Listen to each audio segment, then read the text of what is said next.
আসসালামু আলাইকুম সবাইকে। অনেকদিন পরে আমার এই ছাদ খামারে আপনাদেরকে স্বাগতম।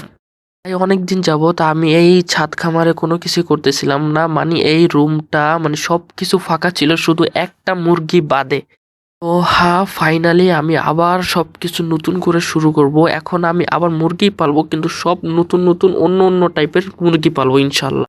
তো ছাদ কামারটা আমার বন্ধ হয়ে যাওয়ার একটাই কারণ ছিল, আমার কিছু ভুল ছিল, তার জন্য আমার এই মুরগিগুলোকেও আমি ভালো মতো টেক কেয়ার করতে পারতাম না। এই জন্য প্রায় অনেক মুরগি অনেক হাঁস আমার মারা গেছে। এখন ইনশাল্লাহ আমি আবার সুন্দর করে টেক কেয়ার করা শুরু করব।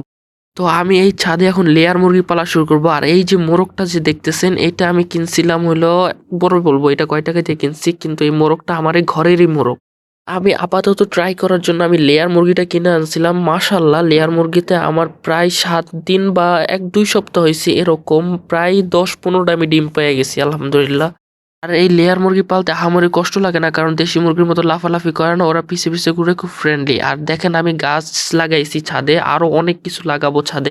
এক কথায় আমি ছাদটাকে আরো চেঞ্জ করতেছি, আম গাছ, পেয়ারা গাছ, ফলের গাছ দিয়ে বেশিরভাগ করব ছাদে। আর এই দেখেন আমার একটা একুরিয়াম ছিল, আপনারা দেখছেন, এখানে আমি আলু গাছ লাগাইছি।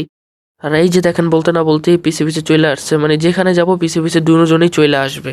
তো ছাদে আমি আরেকটা জিনিস পালা শুরু করছি, কই কাপ ফিশ। মানে আমি একটা বড় ড্রাম পাইছি, ড্রামের মধ্যে কই কাপ ফিশ পালতেছি। এটা কি কি করতেছি, কিভাবে যত্ন নিচ্ছি, এটার জন্য আলাদা আরেকটা ভিডিও আসবে ইনশাল্লাহ। তো আমি এই একটা মুরগি আর একটা মোরগ পালবো না, আমি এখন থেকে লেয়ার মুরগি পালবো বেশি করে, বেশি বেশি করে। কারণ ওদের ডিমের পর্যা অনেক বেশি হয় আমি দেখছি। মানে আমার বাসায় আলহামদুলিল্লাহ অনেকগুলো ডিম ওর পড়ে রয়েছে, আর ইনকিউবেটর অনেকগুলো ডিম দিছি, ইনশাল্লাহ বাচ্চা চলে আসবে। আশা করি আপনারা আমাকে আবার আগের মতো সাপোর্ট করবেন আর ভালোবাসবেন ইনশাল্লাহ। আমিও এখন কন্টিনিউ করার চেষ্টা করবো, বড় বড় ভিডিও দিব, আর আপনাদেরকেও জানাবো কেমন কি করতে হয় না হয়, সবকিছুই বলবো ইনশাল্লাহ।